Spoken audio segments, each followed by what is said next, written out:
Hello and welcome back. My name is Anders Larsen. If you didn't see the introduction video to statistics, you may do it at this point, or you may simply dive in together with me into the first topic, being data and distributions. When we receive a whole bunch of data that may be from reference analysis, from a campaign of validation, we may want to visualize how much data did we actually get. How is it distributed? How does it look like? There, histograms is a very common and powerful tool. An histogram may look like what you see on your right side here. It's basically a summary of how many observations did we get for various categories. The x-axis are commonly referred to as bins. So from a certain interval to the next interval, and from this interval to the next interval. On the y-axis, on the other hand, we only have numbers. So how many observations did we get? This is very useful when we look at these various distributions. They may be skewed to the right, skewed to the left, meaning we have more data in the low end of the range, more data from January than April, and hence we can start to give ourselves advice, what data do we miss? A data distribution may also be equally distributed, like in the symmetric, or it may be unimodal or multimodal. That will all tell us what kind of data do we have at hand. Quite often, we will see that we did not get data over the same amount of data over a certain period. Quite often we will get more data close to the production target than off. The best calibrations are quite often built around data with an even distribution, equally much of all sorts of data. The next distribution we're going to look into is what we call the normal distribution. The normal distribution looks like this. The normal distribution is a phenomenon or a way of visualizing a lot of things that happens commonly in nature. It may be observations, it may be a way to look at populations. The area under the curve, if we integrate it, is 1. That means basically the probability that something will happen is 100%, 1. It also tells us that centered around the average value, which we denominate with the Greek letter mu, that this is the highest probability. We can see the probability on the y-axis. So there's a very high chance that we will get an observation close to mu, if we try to see this from an analyzer perspective. In order to work with this normal distribution, we also have defined an area covering 68% of the center. That's marked with the dark blue colors. This area speaks for 68% of everything that happens, and the distance from mu to the limit plus and mu to the negative side of one standard deviation is what we call the 1 sigma region. Quite often we will see numbers given as a 95% confidence interval of confidence. That will be 2 sigma. That is the sum of the dark blue and the lighter blue shade. So anything that happens from mu and 2 standard deviations to one side or the other is called the 2 sigma interval. That speaks for 95. Even worse so if we go to 3 sigma. Now we're quite a distance from mu, the average, and still we only get to 99.7%. So that's really if we want to be absolutely sure.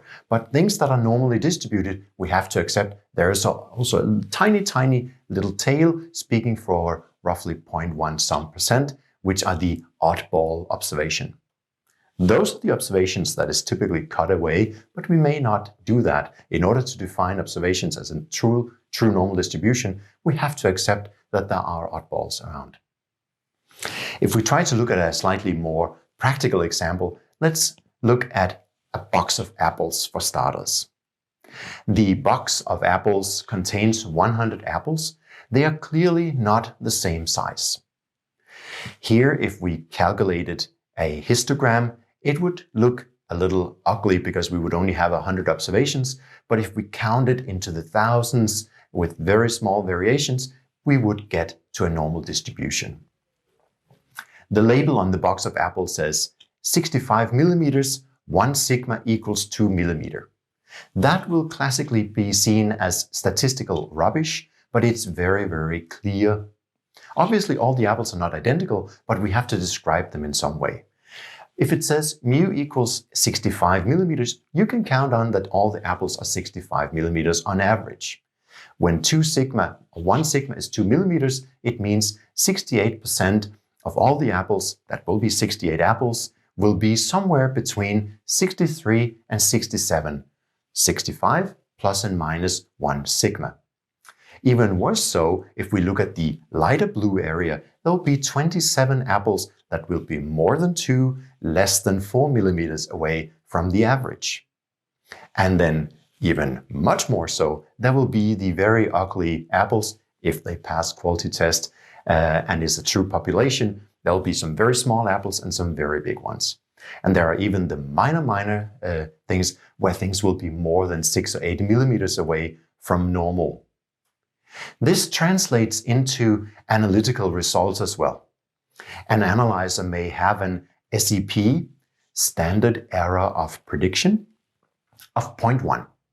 That does not mean the analyzer will always be within 0.1. It means that the result coming from the analyzer will center around the truth, whatever that may be, in a way that looks like the normal distribution. So an analyzer specified as having a standard deviation of 0.1 may quite often be 0.25 away from the truth. That may cause conflict because that's seen as, hey, you said it was standard 0.1, and the guy knowing statistics will say, yeah, 68 out of 100 observations will be within 0.1. If you say, but I always wanted to be within 0.1, that will mean that we need to go 3 sigma, and your calibration will have to be made with a standard error of prediction of 0.033. That may be, for most components, very, very challenging. We also have numbers that do not follow a standard deviation. That is particularly true in analytics when it comes to residual. The amount of things we cannot explain, the amount of the spectra a calibration model will not model well, or the analytical, some residual. Typically stuff that cannot be below 0. We cannot have a residual in a spectral context less than 0. These will follow the F distribution.